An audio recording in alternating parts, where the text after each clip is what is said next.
Good morning. My name is Stacie Bratcher, and I'm your Kearney Chamber Executive Director. And we are here with Gary Staab, who is a famous paleo artist. Gary, thank you so much for being here with us. Thanks for having me. I appreciate it. So help me understand, what is a paleo artist? Sure. So I have a very unique job, and it's a very amazing thing to work on, is that I get to make sculptures of animals for museums. Wow. A lot of the time those sculptures can be dinosaurs, Okay. but they can be other prehistoric animals as well. I've seen, I think on your Facebook page, you've recently done, is it a frog or a toad? Yeah, well, the neat thing about this particular occupation is that you get basically to work under the umbrella of the entire natural world. So That's amazing. anything from archaeological things to paleontological things, anthropological things, so a lot of ologies in there, but so it can be from the smallest animal up to the largest dinosaurs. How hard is that to create? It seems like most artists get into a groove and they kind of do the same thing, but you're doing from these small creatures all the way up to the largest creatures that ever lived. Exactly. So it's a scale shift, certainly, and so you just have to. The process is a bit the same.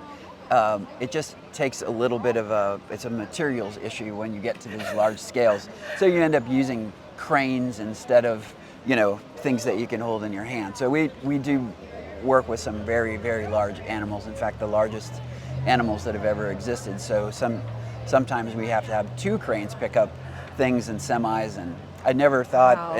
in the process of building these things that I would ever have to consider where stoplights and overpasses were Oh my. when we ship them. So, Wow. So what is the largest one that you have done?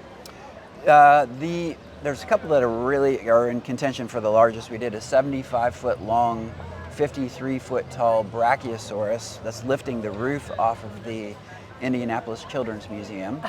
And that was a very complex one, but that's about the size of 5 African elephants, if that gives you a sense of Wow. scale. And then we recently completed a life-size megalodon for the Smithsonian, and that animal, you could stand 2 people up on shoulders on just on the inside of. If you were swallowed by the thing, it's over 12 feet. Wow. Inside. So that is also a very, very large animal, but just different in its proportions. Now, how was it working with the Smithsonian? I was an intern there as a young guy, and they've been very kind to give me projects over the years, so I'm familiar with the process of working with big institutions, and it's so humbling to be able to have work there and be asked again and again to do projects. Well, I can tell you the people of Kearney are proud Oh. of that fact. Wow. So where do you build these art creations here in Kearney? Yeah, we're not open to the public, but we do. The sculptures are for public museums, but we have a big shop, and we need. You can't, when you make life-size dinosaurs, it can't be big enough, and so we're working on a project right now. We're just north of Kearney, where we've got 30 life-size animals we're building in process. Wow. So for a new museum in New Jersey, which is they're pouring concrete on right now. That's exciting. Yeah. What do people need to know that they don't know about Gary Staab?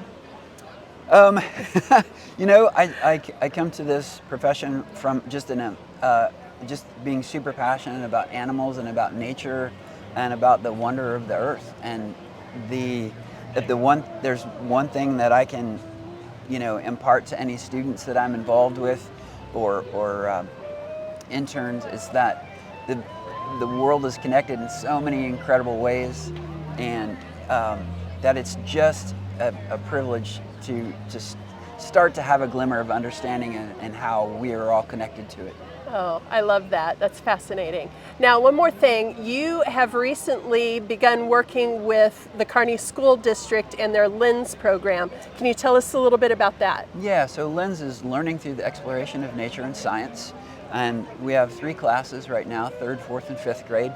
And my job is to come in and do special events with the kids and kind of basically come up with things that are real-world learning experiences, place-based learning experiences for them, So we do all sorts of really fun things in class to get the kids excited about science, to kind of spark wonder in the day that they Nice. have. I think I saw they've helped to do an archaeological dig. We did, yeah. We have this.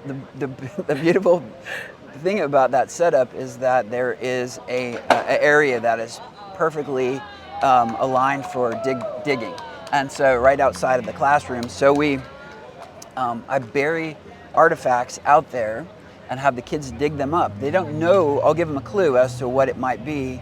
But they dig it up, then they have to research it, they draw it, and then we use that as sort of the springboard to the conversation to further learning about that particular I love it. thing. That's awesome. Someday those kids are going to be amazed that they were taught by the Gary Staab. I'm just So what brought you to Kearney, Gary? You know, my wife and I were looking, lived in Colorado on the side of a mountain, and which was a beautiful place, but the projects that I was building just kept getting larger and larger. So we needed some space. We had 2 boys, and we were interested in 2 kids, and we were interested in expanding a bit. And so we wanted to be a little bit closer to my parents and her parents. And so we just did some searching, and the school district rated really well, and we wanted a pond, and of course it's easy to find a pond here. Yes. And some property, and that's how we found Kearney. Nice. So what's one of your favorite things about Kearney? You know what, it's been great how we've been embraced since we've been here, and you know, we've been here over 10 years now, but it's been once we found people, you know, because I don't get out very much, except, I travel a lot, but I don't get out in the community very much. But when I did find the community, everybody was very embracing, and it was great. It was excellent to be sort of taken in and become very quickly a part of the community. Nice. Gary, thank you so much for taking time with us this morning. We appreciate you, and thank you for choosing Kearney. Sure. Thank you. Thank you.